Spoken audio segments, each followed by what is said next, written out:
What's going on, all? Thanks for tuning in. Rest in peace, George Foreman. Sad news that we found out that one of the greatest of all times, George Foreman, passed away. I remember Foreman growing up. He was definitely, in my opinion, he was the hardest puncher out there. I remember seeing him fight Ali on the TV, of course. I was born after that era, after the 70s. I wasn't around for then, but he was everywhere. He was on the TV. If I walk into a sports shop or I'd walk into an entertainment store, I would see Foreman versus Ali on TV. I would see the Foreman goal. You know, um, Basically everywhere. He was a very well-known fighter. Like I said, I wasn't born when he was taking over in the 70s, but I definitely saw the fights. Him versus Frazier, him versus Ali, and I've even said that when Fury was on top of his game, I even said that in my opinion George Foreman would beat him. That's how much I've acknowledged how great he is. He's one of those fighters that he had great technique. He had a great jab, but he was the only one that could really pull off the way that he fought. Just walking forward with lead uppercuts and things like that. His style was designed for himself. He took a bit of a liston, with the jab, and then he took a bit of Archie with the crossbar defense, both hands up. But overall, what a brute force, what a force to remember. Now he had two careers, he had the career where he was, dominant, beats Frazier, then he lost to Ali. And I mean, that fight, the Ali fight, was a very big surprise to many. A lot of people thought Ali would have won that fight just because of the way that he beat Frazier. Knocked him down several times within the first couple of rounds. Just demolished Frazier. Where Frazier beats Ali, knocks him down. Foreman demolishes Frazier. So I mean, Ali's chances of winning were very slim, but he pulls it off. Basically from Foreman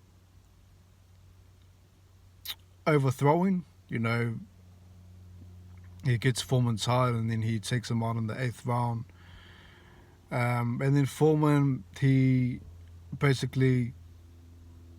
he's away from the sport for like 10 years. And he wasn't really a guy that would talk much. When he comes back, he talks a lot. He shaves his head because he wants to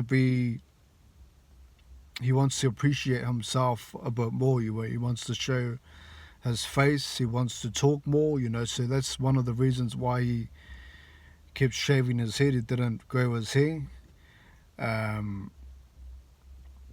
So the second time he came back, he was a lot more confident because he was more humbled. He held on to that photo of Ali knocking him down for 10 years, and he would look at that photo and he was humbled from it, and he came back a better person.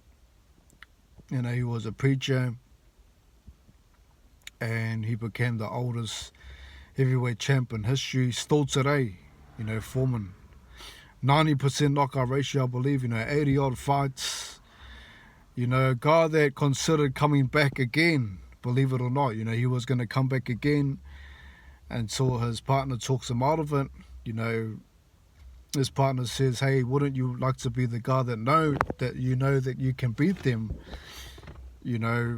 Wouldn't you like to retire like that? You can come back and beat them, so you still know that you're the best. That's how Foreman thought with his comeback, that I can knock all these guys out.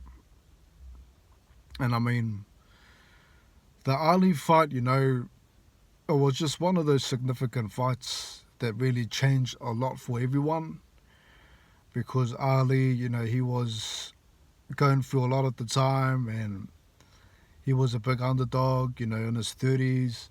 Foreman was a guy that never talked much, people considered him like a bully, wasn't really a fan favorite in terms of a likable fighter. People knew what he can do, but they didn't really like him as a person. So, I mean, with Ali winning, that changed a lot for Ali. The people were behind him. It gave people hope in the world. And then with Foreman losing, him coming back as a preacher, that gave people hope. They say everything happens for a reason, and I believe that was a fight that needed to happen for both of them to carry on and, to just be the role models that they are, to everybody in the world. So that's what Foreman was to me, a role model, a guy that proves that, even the bully, the guy that's considered a hated guy, can gain confidence and can preach and come back, back yourself 100%, If you know that you're good at something, even if people don't like you, you can accomplish anything if you have the tools, and did Foreman have the tools, Still today I consider him, one of the biggest punchers of all times. It's hard to put a name next to his.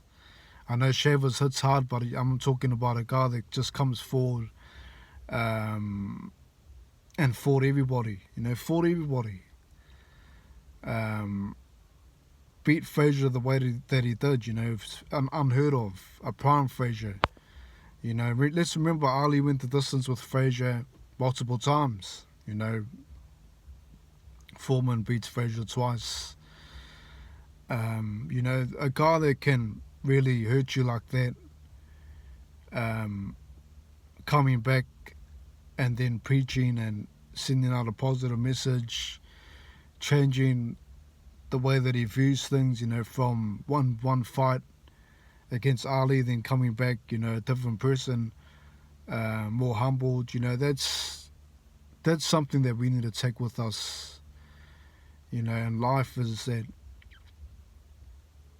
you can always come back, regardless of what it looks like, regardless of if you're liked or not, or, you can always come back and change things for the better. And that's what Foreman, is basically showed me anyway. That's my take, leave yours. Rest in peace, the great Foreman, and I'll catch you next time. Peace.